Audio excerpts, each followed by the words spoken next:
Hello guys, स्वागत है आपके कंटेंट मॉन्स्टर्स के एक और एपिसोड में। और आज के इस एपिसोड में हम रिव्यू कर रहे हैं फिल्म जिगरथंडा डबल एक्स का। जिगरथंडा जिसे डायरेक्ट किया है कार्तिक सुब्बराज ने। इस मूवी का पहला पार्ट जिगरथंडा रिलीज हुई थी 2014 में। And while that film was a mix and a marriage of cinema and dacoits, उसी कहानी को एक नए तरीके से लाए हैं कार्तिक सुब्बराज फिर से। And I must add, it's a very very very interesting spin that has been given to that story this time round. इस बार इस फिल्म के मुख्य कलाकार हैं S J Suryah, Raghava Lawrence, Nimisha Sajayan, Shine Tom Chacko, Aravind Akash, Ilavarasu और सत्यन। जिगरथंडा डबल एक्स जो है clearly one of the most well shot films है इस साल की। You can clearly see the scale of the film. It's been very well shot and it's again marrying two worlds. It's marrying the hues of the streets of Madurai and it's marrying the hues of the forest and nature. शुरू का जो half है थोड़ा slow है, कहानी establish हो रही है, बहुत सारे कैरेक्टर्स इंट्रोड्यूस हो रहे हैं, but it kind of settles towards the second half and that's where it also makes a political statement. जी हाँ, ये फिल्म कार्तिक सुब्बराज की मोस्ट पॉलिटिकल फिल्म है अब तक, लेकिन इन्होंने इश्यूज को काफ़ी अच्छे से, काफ़ी इवनली बैलेंस आउट किया हुआ है। Very rarely do you find a film which is larger than life, where you can see reality meet fiction, which has a lot of scale, which tries to make a political statement and yet is so real, so relatable. जो तमिलनाडु के लोग हैं वो इस film की politics से ज़्यादा identify कर पाएंगे, लेकिन even if you are not from Tamil Nadu and you are seeing the film purely as a means of entertainment, you can relate to a lot of things, a lot of political statements that this film makes and connect with it and also feel empathy for the characters by the time the film ends. कहानी की शुरुआत में जय गुड़ी नाम के superstar है जिसका role shine Tom चाको play कर रहे हैं। जब वो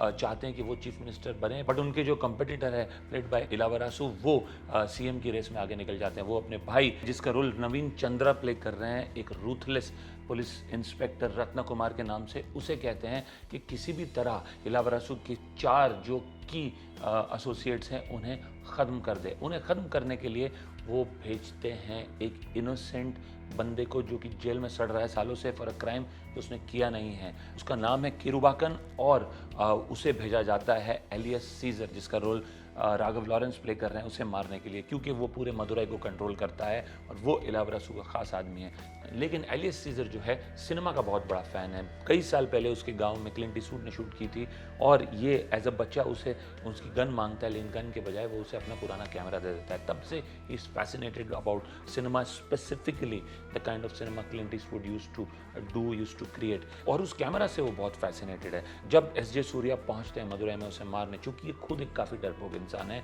ये तरीके सोचते हैं कि कैसे उसे मारा जाए। जब उसे पता चलता है कि ये सिनेमा से बहुत प्यार करता है और खुद बनना चाहता है तमिल सिनेमा का फर्स्ट डार्क स्किन्ड हीरो, तब ये उन्हीं से उनका कैमरा लेके उन्हें कहते हैं कि वे उनकी फिल्म शूट करके उन्हें स्टार बना देंगे। और इनका ये मानना है कि शूटिंग के दौरान ये किसी तरह इसको मार देंगे। But how they end up discovering each other while this is going on, how their lives collide, how they change as people, how they change as human beings as they interact with each other. What are the things that come to light that they end up knowing, the way they figure out that they are mere pawns in the larger political conspiracy.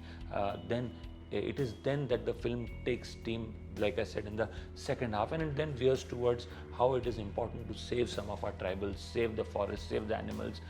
Elephant killing और ivory tusk जो उनके हैं उसकी तस्करी के ऊपर भी काफ़ी लाइट फेंकी गई है सेकेंड हाफ में। सो ब्रॉडली ये कहानी है फिल्म की। क्या एस जे सूर्या का जो किरदार है किरुबाकन, क्या वो एलियस सीजर पे फिल्म बनाते हैं, क्या वो मार पाते हैं एलियस सीजर को, क्या वो और कुछ ऐसी चीज़ें जानते हैं जिससे उसे पता चलता है कि वो सिर्फ एक प्यादा था, क्या वो इस फिल्म को रिलीज़ कर पाते हैं जो एलियस सीजर के साथ उन्होंने मिलकर बनाई है, कि एलियस सीजर को पता चलता है कि किरुबाकन भी उसे मारने ही आया था। Broadly forms the crux of this story.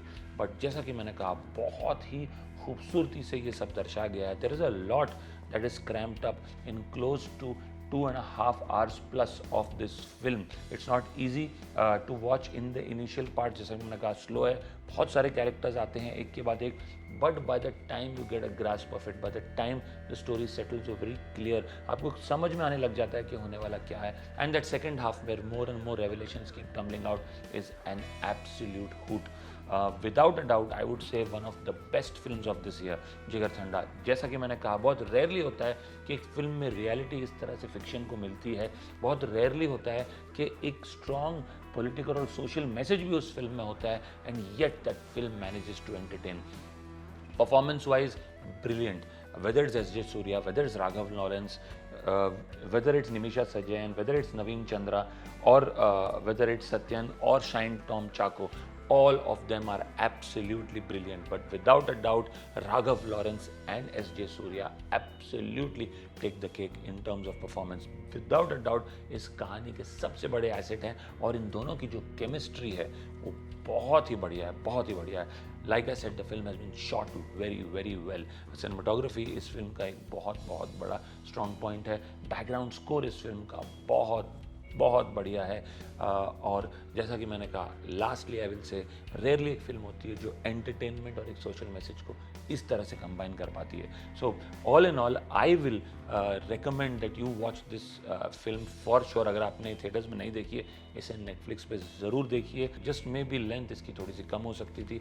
First half थोड़ा सा ज़्यादा स्लो है जब बहुत किरदार इंट्रोड्यूस होते हैं, but overall must watch, absolute must watch. I would give this film rating of 7 on 10. अगर आपने फिल्म देखी तो ज़रूर हमें बताइए आपको कैसी लगी, और अगर आपने नहीं देखी तो उसे ज़रूर देखिए और हमें बताइए आपको हमारा रिव्यू कैसा लगा. अगर आपको हमारा रिव्यू पसंद आया हो तो ज़रूर हमारे चैनल को सब्सक्राइब कीजिए. अगर आपका कोई डिफरेंस ओपिनियन है तो ज़रूर हमें कमेंट सेक्शन में नीचे बताइए. हम आपको जल्दी मिलेंगे ऐसे ढेर सारे रिव्यूज़ के साथ. सी यू सून. Thank you.